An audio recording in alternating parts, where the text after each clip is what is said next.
Seja muito bem-vindo ao podcast da LOU.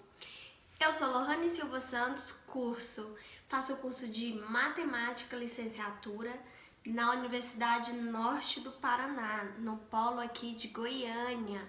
Estou cursando o 7º período de Matemática e hoje eu vim apresentar para você um podcast com um tema simples assim: aplicações das equações diferenciais na física.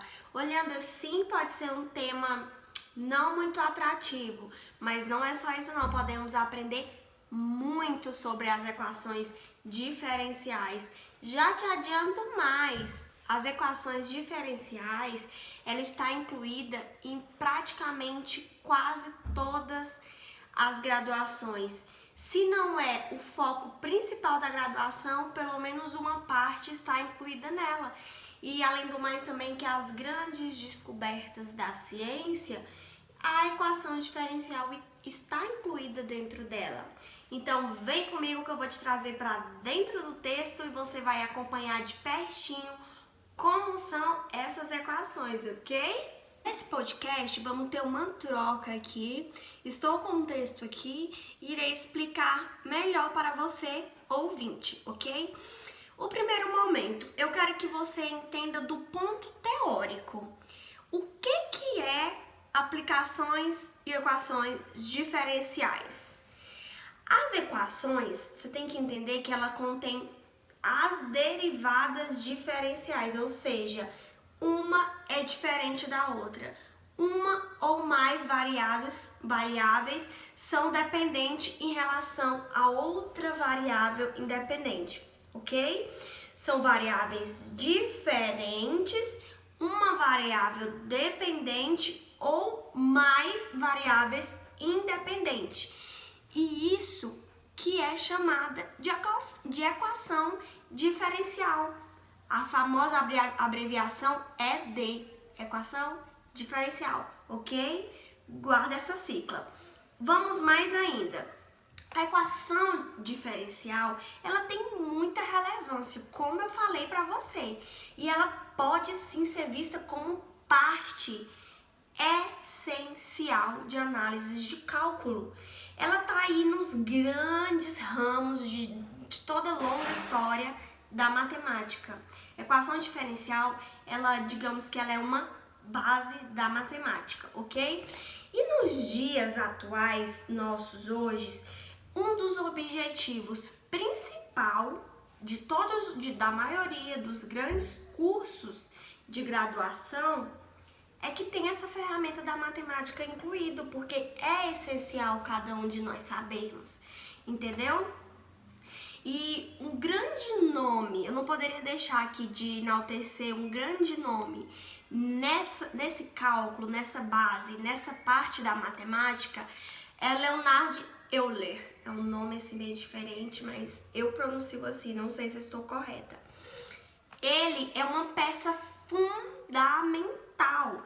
Ele que, de uma certa maneira, ele foi responsável pelo início dessas equações, digamos assim, para você entender melhor.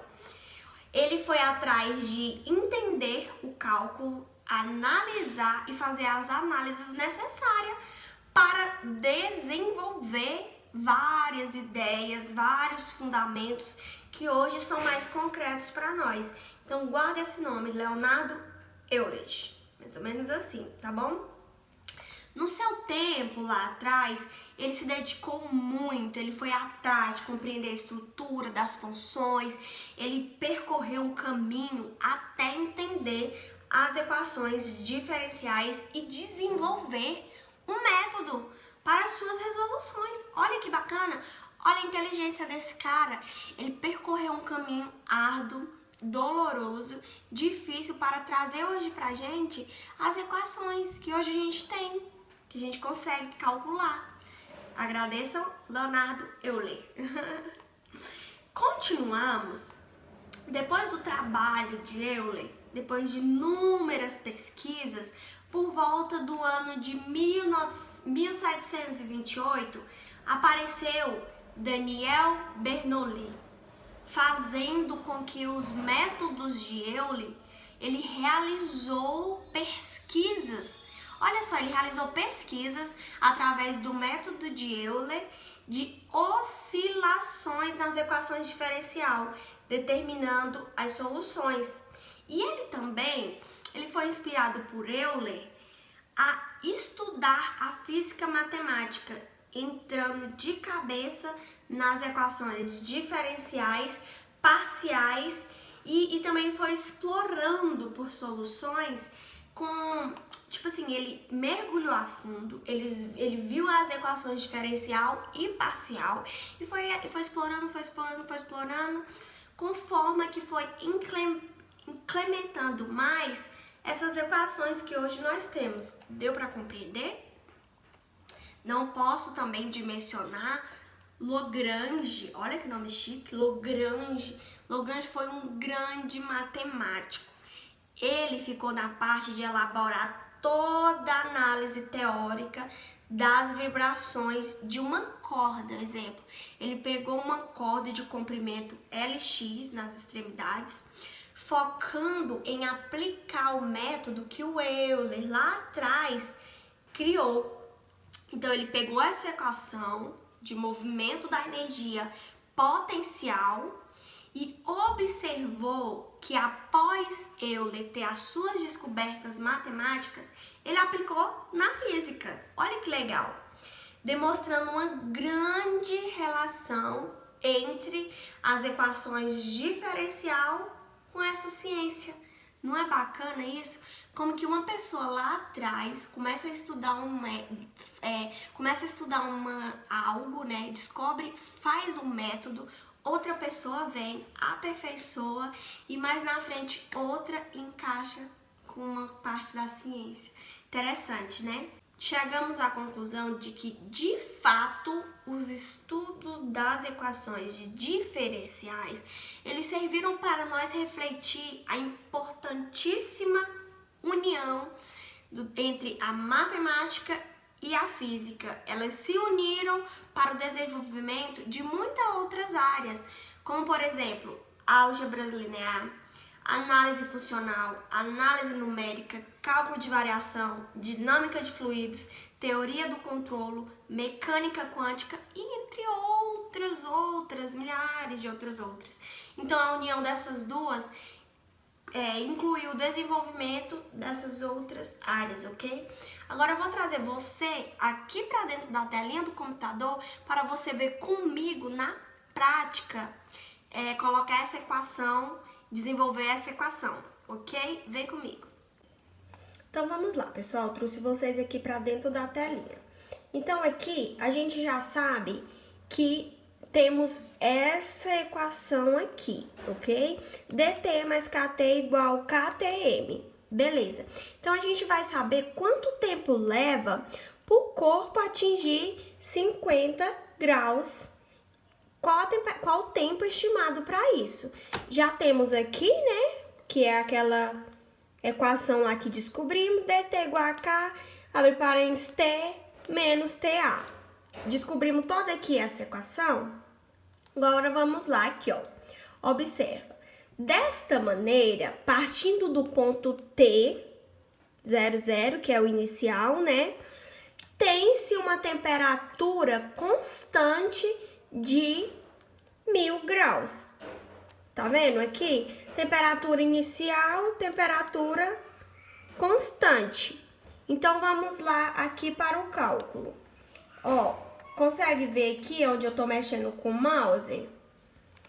Grava bem essa equação aqui. C1 é elevado a menos K vezes 0, beleza? No entanto, ele quer saber o tempo, que é estimado 10 minutos, tem-se uma temperatura de 250 graus. Então, o que a gente faz? A gente pega 250 igual a 1000 elevado a K vezes 10. 10 é o tempo, ok? Beleza. Então, seguimos aqui. Vamos resolver aqui o passo a passo. Eu tenho 250 aqui. 250 igual a equação, né? É elevado a k vezes 10, dividido por 1000. Logo, guarda essa equação aqui, faz a divisão aqui, eu tenho esse valor, 0,025 igual, repito a equação aqui em cima, lembra do n lá? Beleza, então vamos aqui. E n igual 0,025, trago ele para cá, vezes, juntei com esse A aqui, vezes 10 vezes K. Logo aqui embaixo eu tenho 0,25 igual menos 10K. O K tá aqui, passa dividindo. Repito tudo isso aqui em cima. Pego 10, tá multiplicando, passa dividindo. O resultado de K, eu tenho esse valor aqui. Segura ele aí no cantinho e vamos agora, a gente descobriu o quê? Agora encontramos a equação da temperatura, representado pelo T. A gente precisa encontrar agora, né? Então, vamos lá. T é igual a 1000 graus, que é o grau lá da questão que ele deu pra gente. Repito isso aqui, que é o valor de K, que a gente acabou de encontrar K. Lembra lá da equação, que era K, T, nanã? Pois é. Então, a gente já achou o valor de K, agora a gente está procurando o valor de T. Então, T é igual a 50 graus Fahrenheit, que é o que a gente quer saber quanto tempo ele leva para atingir os 50 graus Fahrenheit, entendeu? Então, vamos lá. 50 igual a 1000, que é o prazo final, vezes E, menos 0,3688 vezes o T, que é o bendito do tempo. Trazendo para cá, guarda isso aqui, guarda isso aqui. Foca nesse. 50 dividido por 1000, obviamente eu tenho o quê? 0,05. Repito tudo isso aqui, olhem novamente, trago para cá. Então, pego isso aqui, igualo, trago isso aqui para cá, preservo o 0,036 vezes o tempo. Resumindo, trago aqui tudo isso vezes o T. Então, eu pego isso aqui, o 0,05, que foi o que a gente dividiu 50 pelo 1000, né? 0,05, divido pelo valor de K, que a gente já tinha encontrado. Eu chego em quê? O tempo estimado para que eu possa obter a temperatura de 50 graus Fahrenheit é de aproximadamente igual 8,01229 minutos. Então, aqui está o tempo que vai levar para o corpo chegar a 50 graus Fahrenheit. Viu a importância da equação diferencial? É isso, galera. Vamos aqui para mais uma questãozinha. A temperatura do corpo após 20 minutos. Então, eu pego lá 1000, que é a temperatura que o ambiente vai estar, né? O ambiente sempre vai estar em 1000 graus Fahrenheit. Esse aqui é o valor de K, que a gente já tinha descoberto, então eu vou substituir na equação vezes T. T é 20. Então, aqui eu já trago T igual a 1000 elevado menos 0,36 vezes 20. Então, eu já pego isso aqui e trago para cá. 1000 vezes 0,2. Eu tenho um total de 200 graus Fahrenheit. Após 20 minutos, eu vou ter isso aqui de resposta. Viu como é bem simples, é bem rápido, bem prático, através de todos os estudos que todas aquelas grandes pessoas tiveram, trouxe aqui para facilitar para nós. Então aqui, meus bens, depois que eu mostrei para vocês aqui a resolução na prática, no passo a passo, para finalizar esse podcast, eu vim trazer agora para vocês a parte do desenvolvimento histórico do conceito da derivada. Então, qual foi aquele movimento que marcou, entendeu? Toda a história dessas derivadas, dessas equações, enfim. A matemática, todos nós sabemos, eu e você, tenho certeza que você tem noção que a matemática, ela é taxada como as exatas. Matemática é igual a exatas. 1 mais 1 é 2. Em qualquer lugar do mundo, a matemática sempre vai ser exata. Números são exatos. Então, para isso que tivemos grandes historiadores estudando, buscando, para a gente ter algo que é exata. As outras literaturas, as outras áreas, os outros cursos, tem a interpretação. Eu interpreto de uma forma, você interpreta de uma forma. A matemática não. Eu e você somos obrigados a chegar no mesmo resultado. Porque sempre 1 mais 1 é 2. Não dá pra mim chegar no resultado e você chegar em outro resultado. Então é essa linha de raciocínio que eu quero que você grave. Então todos esses estudos teve para chegar a uma conclusão. A taxa de exata sempre vai ser exato. Grava isso.